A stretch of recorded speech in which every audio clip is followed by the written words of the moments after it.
Within 60 minutes, your miracle will find you, God says. It glowed in bold white letters against a violet sky, the kind of graphic that usually promised lottery wins or miracle diets.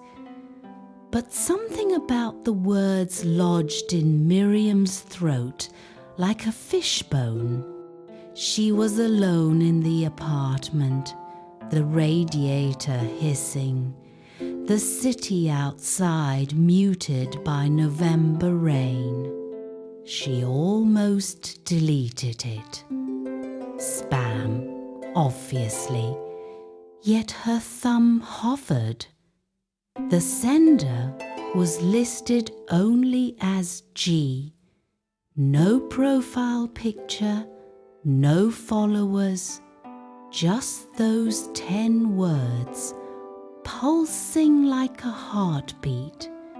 Miriam was 33, divorced, childless by choice and then by circumstance, and 3 months behind on rent. She worked the night shift at Street, Camilla's hospital, changing bedpans and holding the hands of strangers while they slipped away. Miracles were not part of her vocabulary. Still, she typed back, "Who is this?" The reply came instantly. Tick-tock, Miriam. 59 minutes left. Her full name. No one had her number except her mother and the collections agency. She stood so fast the chair rolled into the wall. "How do you know my name?"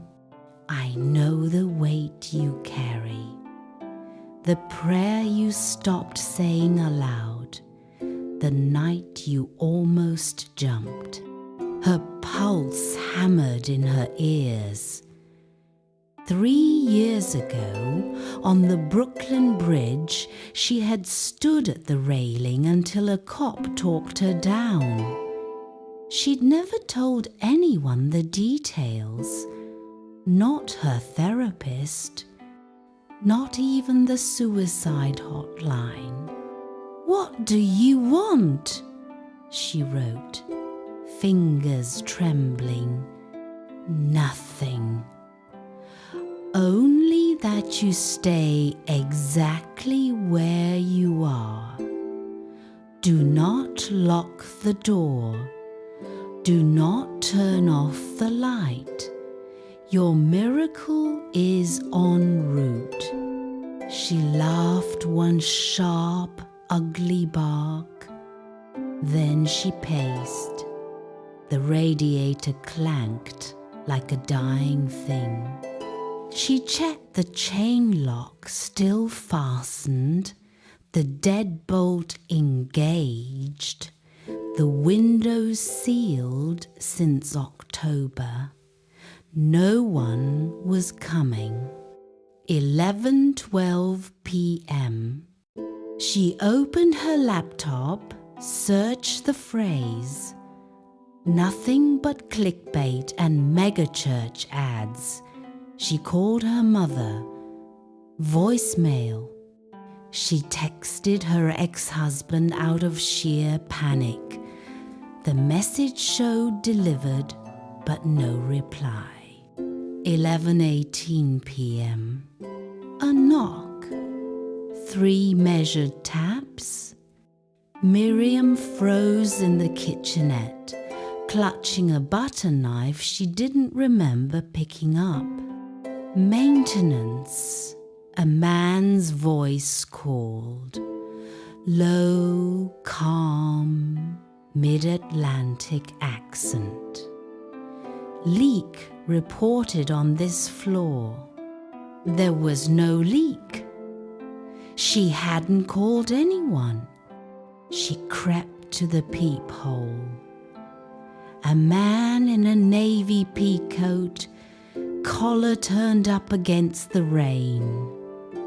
Early 40s, salt and pepper beard, eyes the color of winter sky.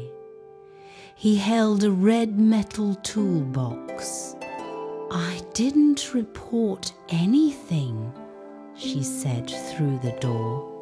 "Unit 4B did. Water's traveling. Won't take 5 minutes." She hesitated. The chain stayed on. She opened the door 2 inches. His gaze met hers, no impatience, no salesman's smile, just a quiet certainty that made her stomach flip. "Miriam Delgado," he said softly. "You have 56 minutes. May I come in?" She should have slammed the door. Instead, she unhooked the chain. He stepped inside, dripping on the mat, and set the toolbox down. The apartment smelled of old coffee and the lavender candle she lit to mask the mildew. "My name is Gabriel," he said. "Most people call me Gabe. Like the angel, exactly like the angel." He smiled, and the room seemed to brighten, though the bulb was the same 60-watt dud it had been for weeks. She folded her arms.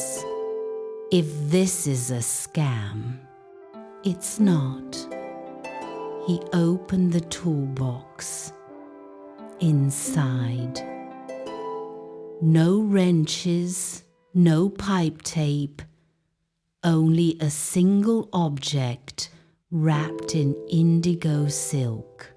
He lifted it with reverence, an hourglass, its glass blown into impossible spirals, the sand inside glowing faint gold. Miriam's breath caught. "What is that?" "Your 60 minutes. When the last grain falls, your miracle arrives. But there are rules." "Of course there are. First, you must remain in this apartment. Second, you must speak aloud every regret you've never confessed. Third, you must forgive one person you swore you never would." She laughed again, but it cracked in the middle. "You're insane." "Possibly, but the sand is falling." He turned the hourglass. The golden grains began their descent, luminous, almost alive. 11:23 p.m. Miriam backed against the counter. "I want you to leave." Gabriel didn't move. "You don't. You want to know if this is real. You want to believe something can still change."